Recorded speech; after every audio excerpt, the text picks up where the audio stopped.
What's going on, everybody? Welcome back to the channel. We're trying something different here on the channel, and obviously we've been doing the Sorare NBA videos now for quite a while, and we do pretty well in them. We normally get some decent rewards each week. The week that has just gone was our best ever week, I'd say, in terms of not just doing really well in one particular competition. We hit it pretty much on 3. We did really well on Limited Contender, on Rare Contender, and on Rare Champion. So I figured, look, I'm gonna monitor how this does and everything like that. And if it doesn't do that well, then we probably won't do them in the future. But if you are interested in watching and just the Sorare NBA reward opening process and what I get, let me know down below. Also, if you haven't signed up to Sorare, there will be a link in the description down below for you to sign up, and you'll get a boost once you buy 5 cards at auction through our link. In any case, let's jump into the rewards, see what I get, and see if they can help me in my gallery in general, or if I'll look to flip them on in the future.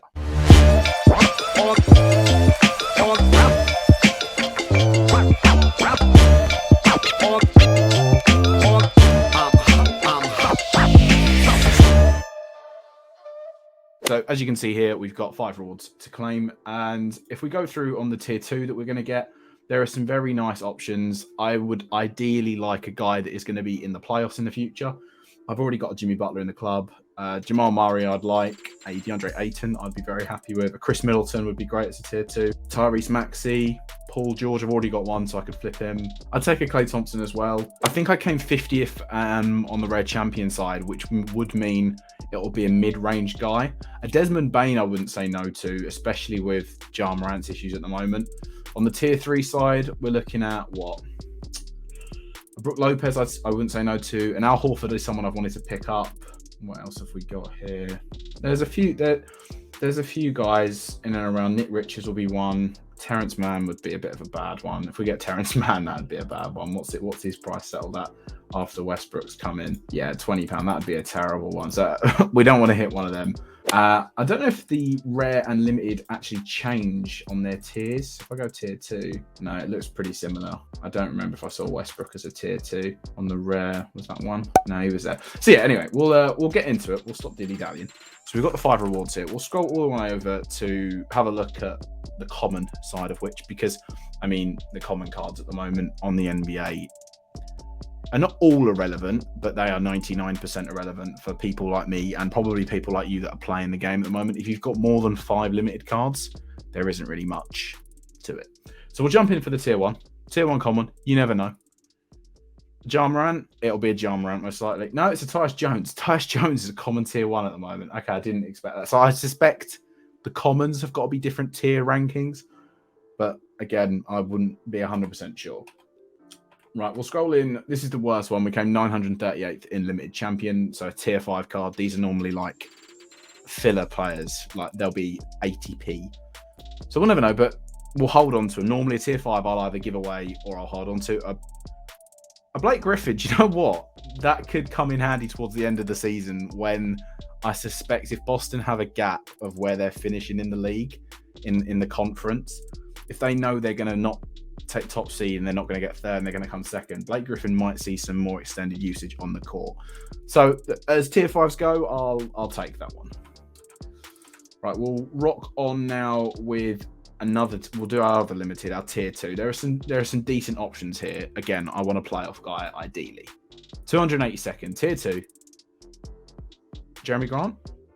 Jeremy Grant, we'll take that. There's a great solid option from the Blazers. He's the second unit, like their second sort of most reliable scorer, I'd say, on the team. I have his rare card. He has a good cap at 28 this week as well. So yeah, I'm very happy with that as that goes. So we'll jump now 143rd in Rare Contender, based primarily from Bol and Mikal Bridges, absolutely lining it up, and then RJ Barrett's game against the Celtics. 143rd Rare Contender. Tier 3, Hawks, forward. Okongwu, do you know what? Okongwu, very happy with. Very happy with. Young guy, he'll be under 23. Puts up not as great scores as he was doing at the start of the year, especially when John Collins come back. But for the future, is a good one to hold on to. But he should have somewhat decent worth. Let's have a quick look, actually. We'll go on to Sorare data. Should have had this set up. But you know, we live and we learn. Okongwu. Where's Okongwu? I had a limited Okongwu actually at the start of the year. £37 at the moment on the floor price. We go to his rare card, 37. I don't know why that one sold for 62. Yeah, look, I mean, it could have been a lot worse. So we'll take that as a card here. What's his SO5s looking like? Yeah, I remember. This is where I remember him in this little stint here towards sort of the start of the end of last year. But look, recently it's not been great, but that will help his L10 in the long run when we start to use him. And with the Hawks, if John Collins starts to fall out of favour again, who knows?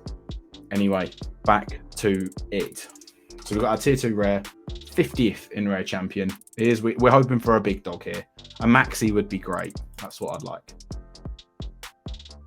Celtics, guard. Do you know what? I've got a Marcus Smart already, but that is a really, really solid pickup.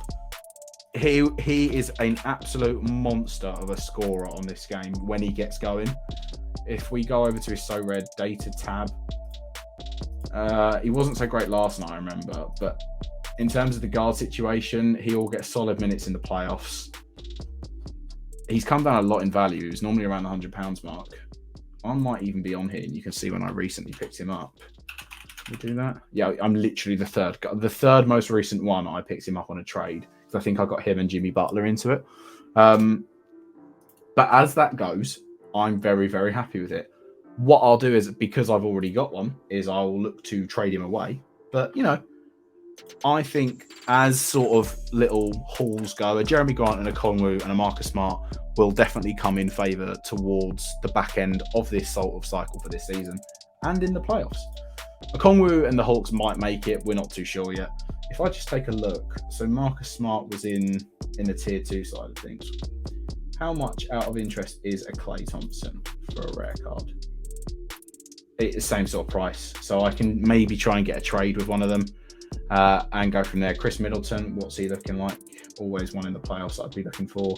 Same sort of price. So yeah, as things go of what I would have considered the tier 1 stance on cards, Sengun will be really, really expensive, I presume.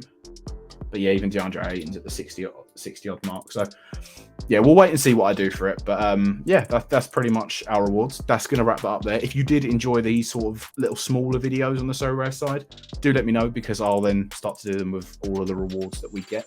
Can't promise they're going to be as high as they were as this week, but you know, we're doing pretty well in Sorare NBA, so we'll wait and see. Thank you very much for watching. Make sure you hit the subscribe button, like the video, and I'll catch you in the next one. Peace.